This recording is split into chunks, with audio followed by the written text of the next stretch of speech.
So the MAGA Republicans were crushed across the map yesterday, on Tuesday, November 4th, 2025. I mean, in several of the most watched races, they lost by a lot.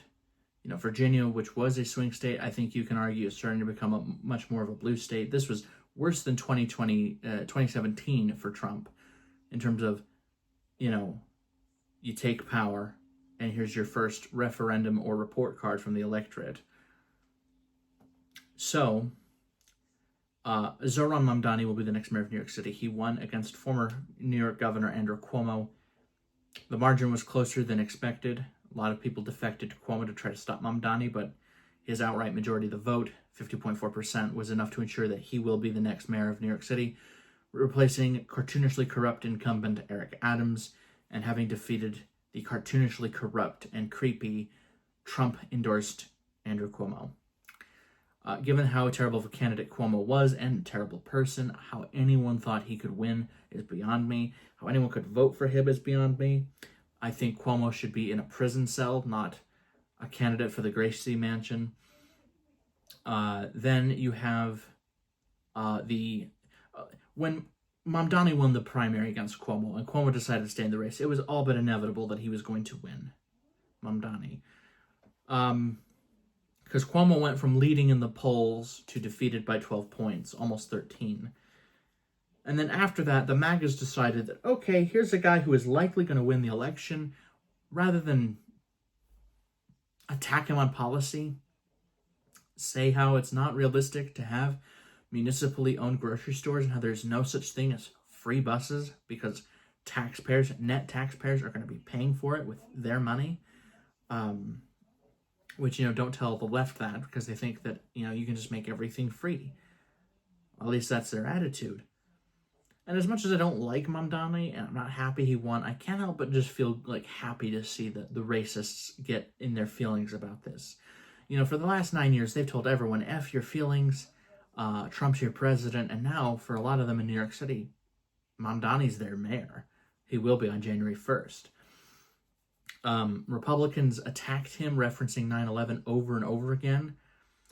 Nancy Mace, who is a very disgraceful Republican, said, quote, after 9/11, we said, never forget. I think we sadly have forgotten. Marjorie Taylor Greene posted an image of the Statue of Liberty wearing a burqa.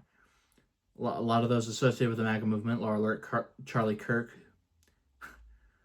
I won't even say it. And Donald Trump Jr. attacked him in the context of 9/11. So, that's why, I called Charlie Kirk racist. A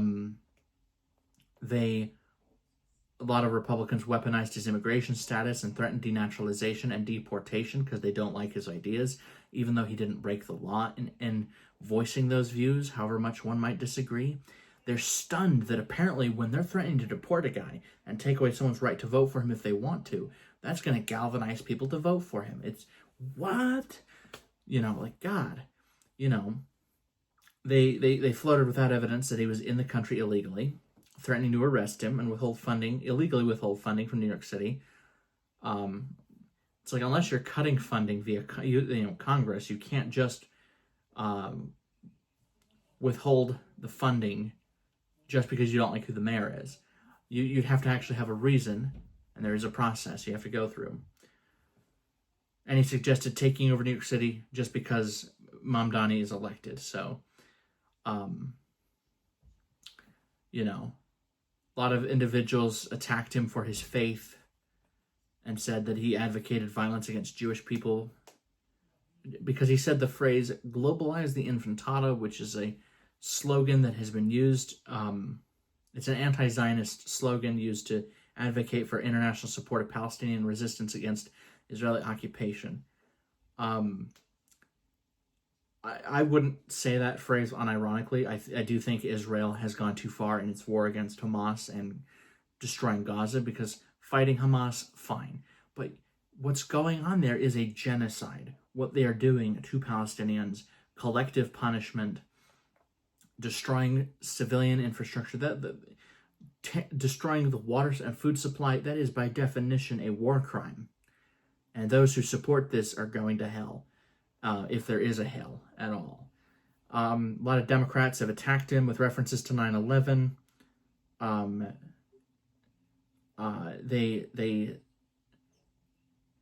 number of Cuomo donors altered pictures of him to have him resemble the stereotype of a Muslim terrorist.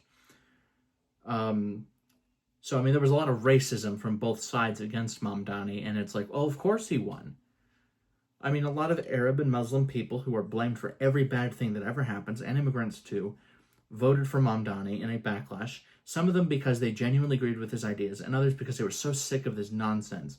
You know, after 10 years of having an openly racist presidential candidate and president in Donald Trump, a lot of the electorate have decided, because I don't think the country can hate Donald Trump any more than they already do.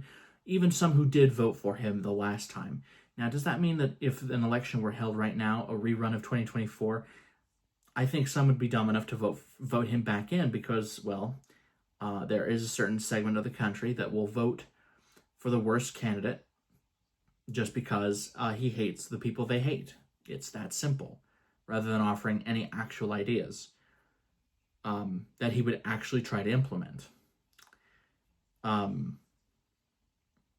So I was talking to the dark conservatarian and saying to him, look, you know, like, I made it very clear I didn't want Mamdani to win. I told him, look, man, this is, you know, like, the attacks made on him were over the top, you know, and he won. I think a great deal of why he won the primary to begin with is he ran a positive campaign, and he had a terrible opponent to run against.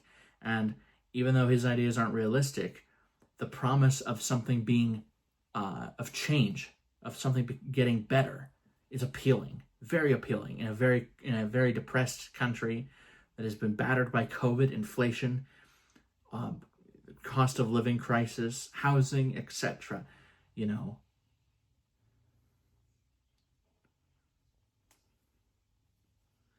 I think ultimately, one thing I will say that is nice about Mamdani winning is that there is not a Zionist in the Gracie Mansion. And a politician has been elected that will not kiss that stupid wall in Israel. The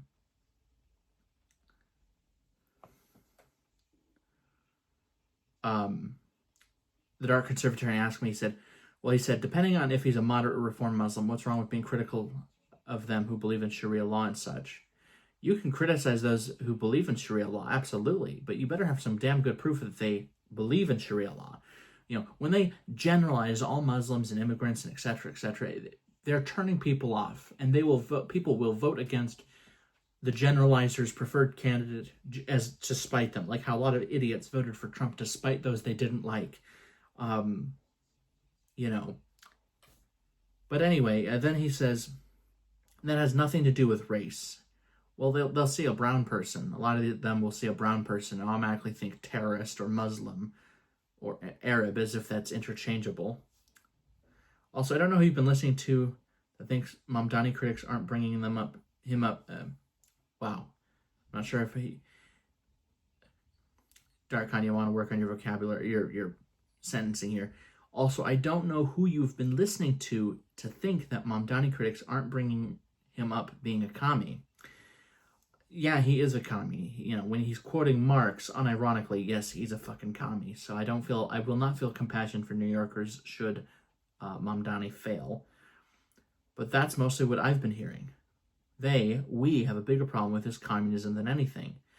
Okay, then do you condemn them saying New York City forgot 9/11? I mean, I'm going to answer for him. I'm going to expect him to say yes. Because I think Mamdani could have been beatable if Cuomo would have stepped out of the race once he lost the primary. And they could have put someone who would have offered hope, who would have offered an alternative in saying, look, to tackle the cost of living, we are going to cut corporate subsidies. We're going to implement zoning reform. That way we can have more housing built. We're going to implement enterprise zones strictly for small businesses. And we are going to cut indirect taxation, which hits the poor pretty hard, so that way they can keep more of their money. And in terms of crime, let's not go Richard Nixon here, but let's not tolerate shoplifters and thieves. Let's not, let's get rid of cashless bail. I think that would have appealed to a few people, and saying, look, don't be a rugged partisan, and just say to the public that, you're only wanting the job because you believe you could do better. I think this could have been avoided if Cuomo hadn't been so selfish. He just Joe Biden'd the city of New York. So, whatever happens, if you voted for Mamdani and you're not happy by the end of his term, that's your fault. If you voted for Trump and you're not happy with how things are going, it's by definition your fault. Anyway, I'll be covering the 2026 general election, starting with maybe a few primary debates, reacting to those and talking about some of the big races we'll be watching next year. Anyway, I hope you all have a good day, and may those that voted for this president stop hitting themselves.